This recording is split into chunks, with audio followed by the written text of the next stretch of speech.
Hey guys, I'm hearing that I don't have good audio. I'm gonna try and check on this. Let me know in the chat if you can hear my audio now.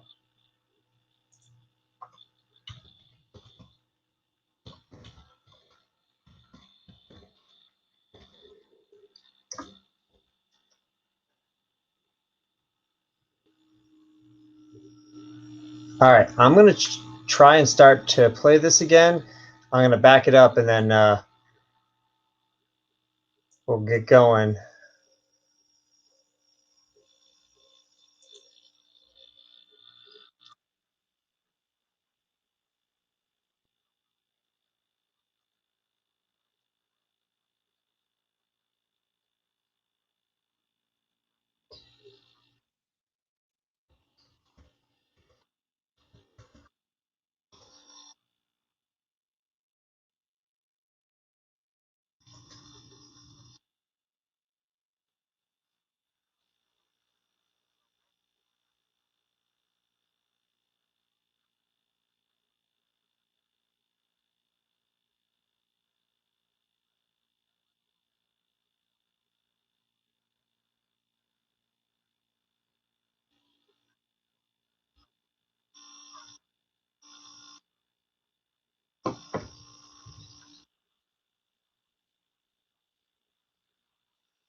All right, guys. Sorry, I don't know why when I start trying to get into the actual PowerPoint, it keeps shutting the volume down. I'm gonna try and do this a different way, but I think that was what was creating the echo. So all right, I'm going to leave it on camera, and then we're going to get into it and see if it can happen. But my fear is that it'll create that echo again.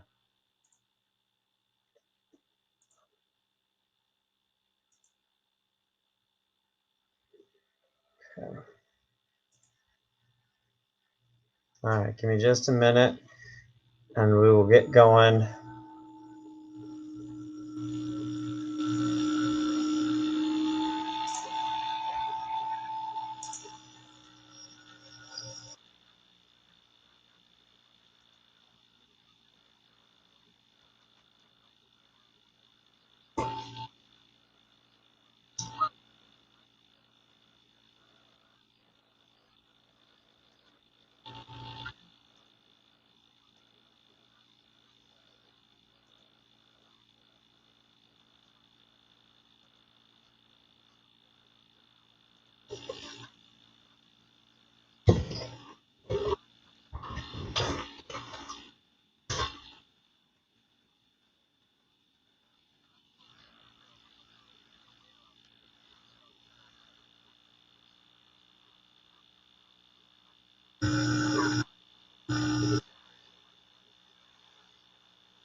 All right, I do not know why it keeps going out when I get going into the PowerPoint. Sorry about that, guys.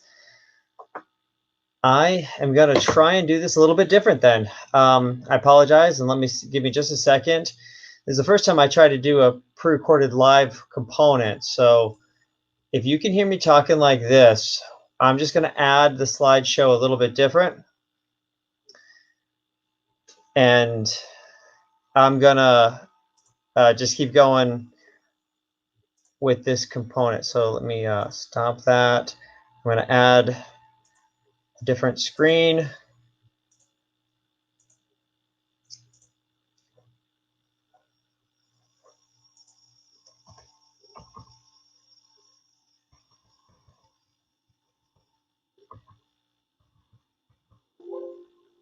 All right.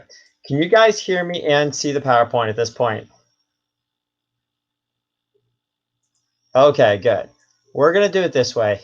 Please keep going in the comments if you can, if something goes wrong. I do apologize. I had a kind of a pre-recorded component going and I was trying to get into that. So we're going to jump in. I do apologize. We wasted a few minutes here, but we are going to go on with it.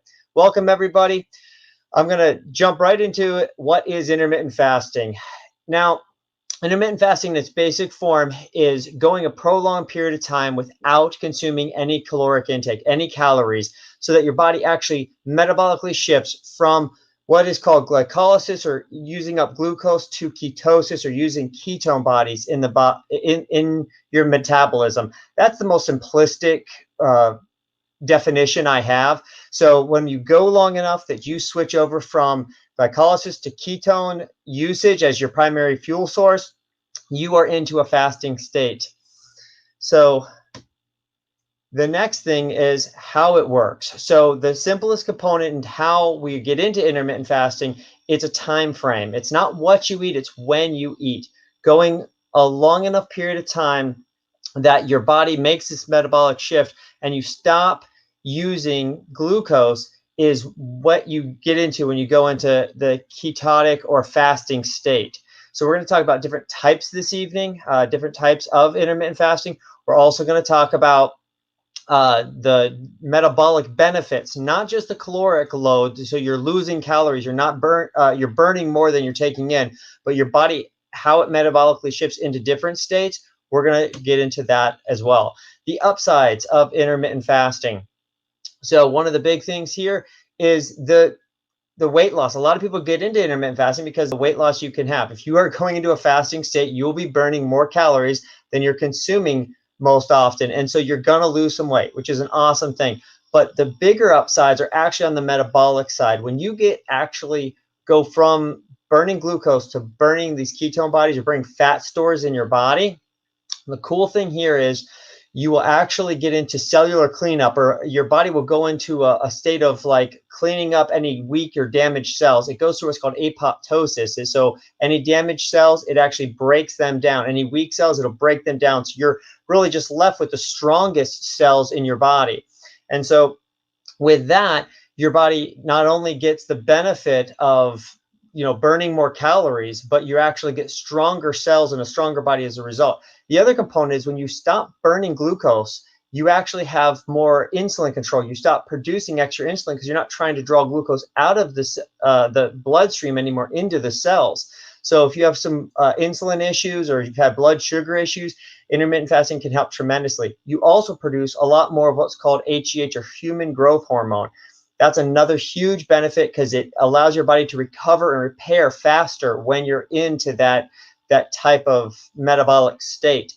You're also burning out any extra fat that may be in there. So if you've had some cardiovascular issues, or you're getting some plaquing, you can actually reduce that with intermittent fasting over long enough periods of time.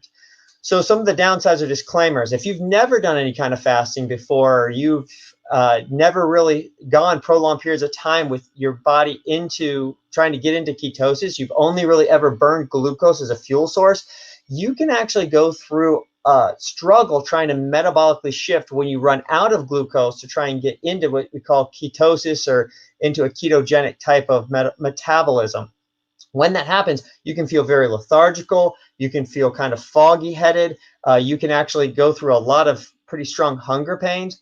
And if that's the case, what you need to slow that transition into it. You need to work on getting into intermittent fasting in a very controlled way. So that's one of the biggest downsides. And if you're not used to it, and we're going to talk later about how to prepare for it, if you're not ready for it, it can kind of hit you pretty hard. But if you prepare and you know what you're getting yourself into, you can have some awesome benefits with intermittent fasting.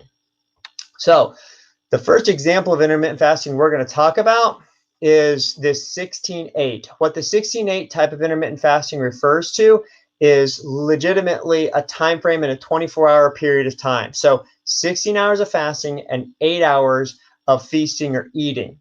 When we're talking about this, that 16 hours of fasting is required. This is like the minimum amount you can go to truly be into an intermittent type of fast.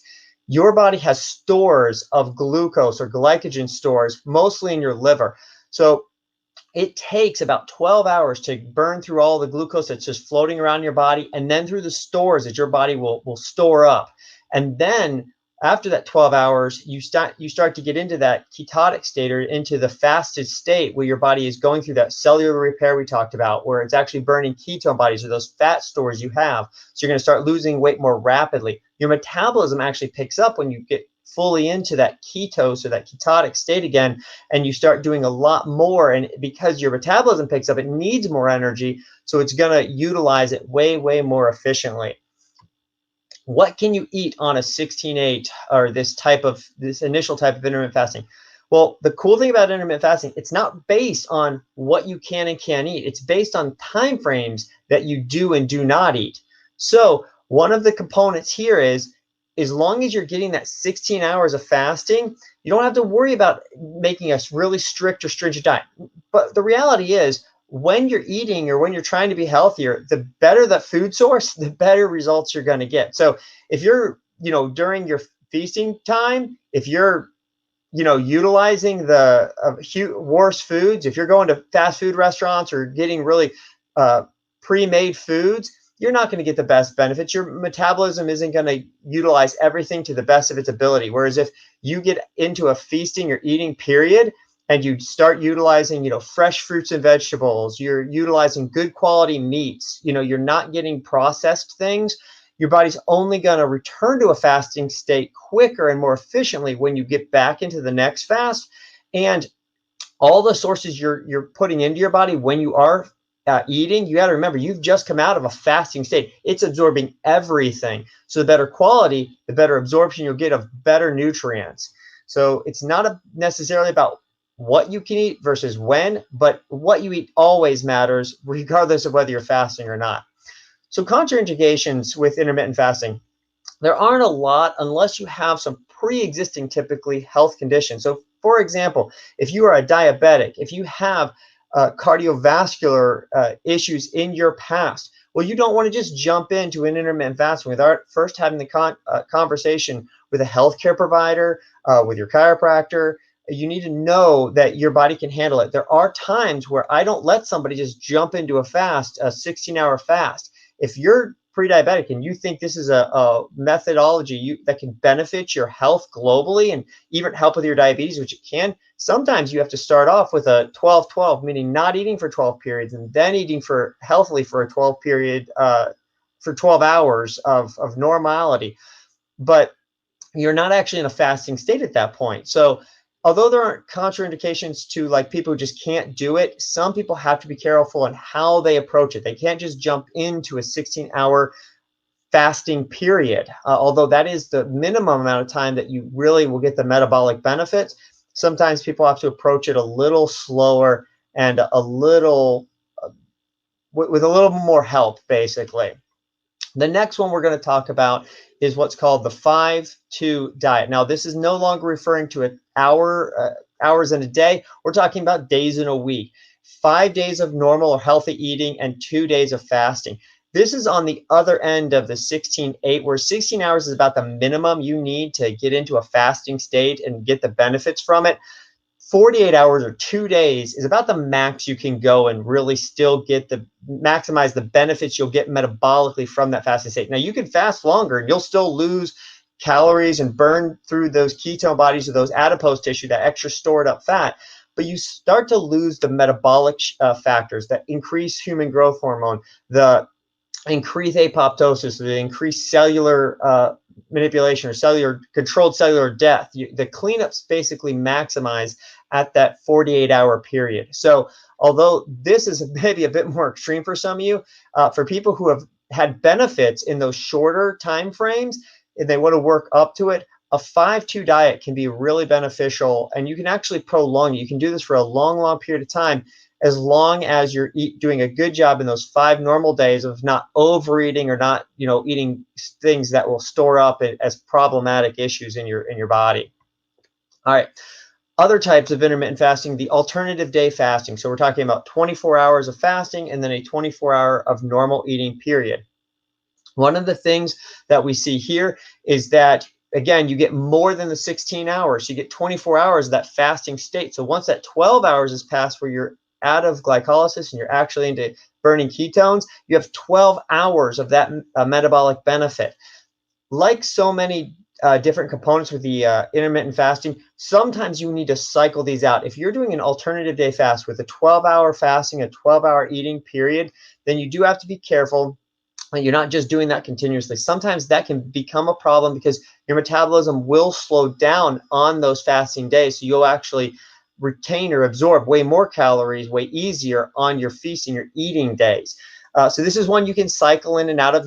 Let's say you do 2 weeks or 14 days of alternative days of fasting and eating. Then you want to cycle off of it for a while. Whereas some of the other ones, you don't need to cycle off of them as easily. And some people never really cycle off of them. For example, the 16-8, there are people who have been doing the 16-8 type of diet for years, because really you're just skipping one full meal. If you really look at the time frame, you either skip breakfast, start at like a lunchtime and eat through dinner, and then you stop and you start the process over again, or you start your break your fast earlier in the day in the morning, and then you stop eating after a later lunch or a early afternoon snack, and then you have the whole rest of the evening where you start burning through that glucose or through the primary fuel source, and then you get into the fasting state and you have your fasting all through the night.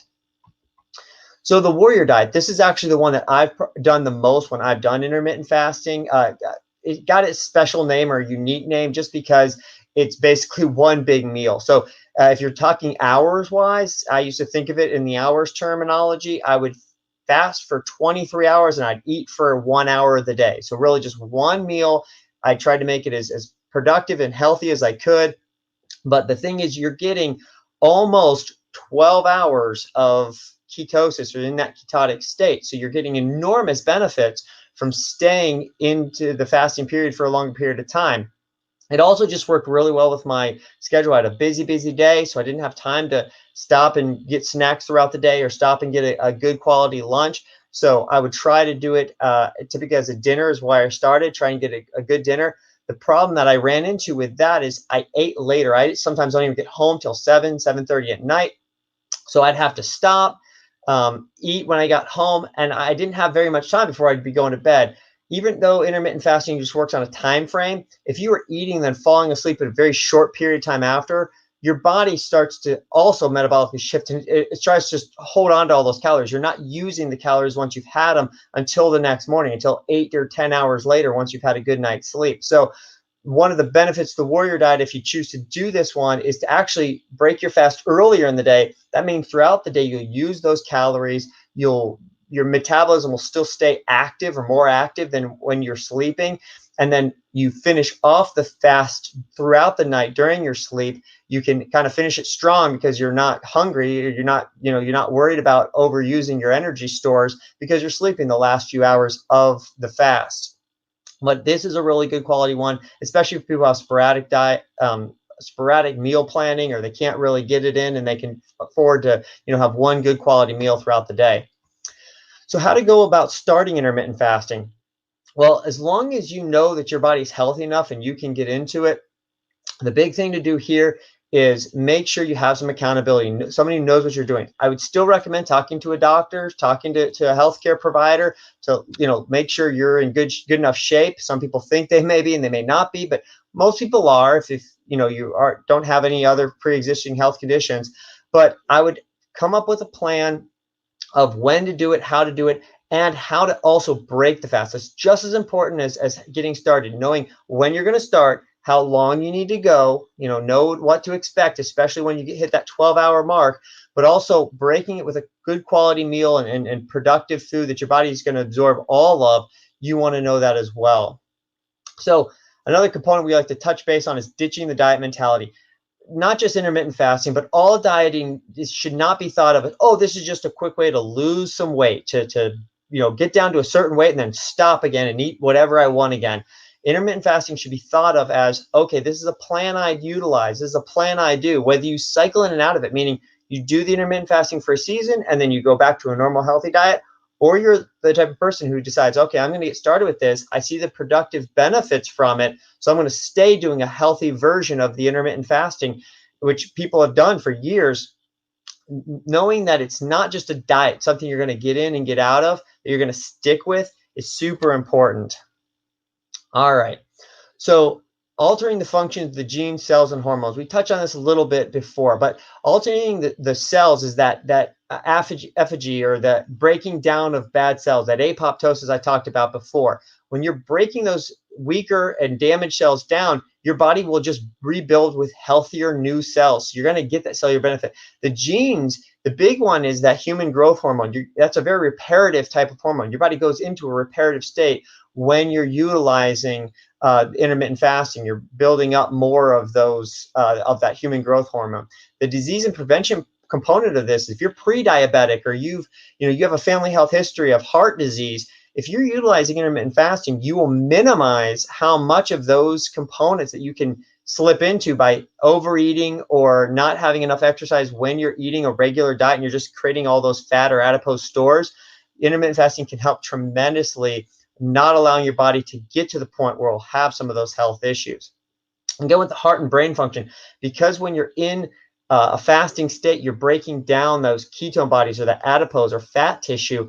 Your brain and heart health is very affected by having too much fat storage in whether it's in the vessels, whether it's in the white matter. Also, we typically, when we're eating a lot of fats, we're not eating the right types of fats. So too much omega 6s and 9s, which are the inflammatory fats. You break those down through intermittent fasting, especially if you eat a healthy diet after you've gone through a fasting, you're getting good omega 3s. It really helps that brain health. It helps re-insulate those neurons with good quality fat. It can strip out some of the plaquing that can get into your arteries. So it can help both in the cardiovascular and the brain health. So intermittent fasting in men versus women, there's not a huge difference, although some women will find they start fasting with a guy, that the guy may get quicker results, or they start to see the results first.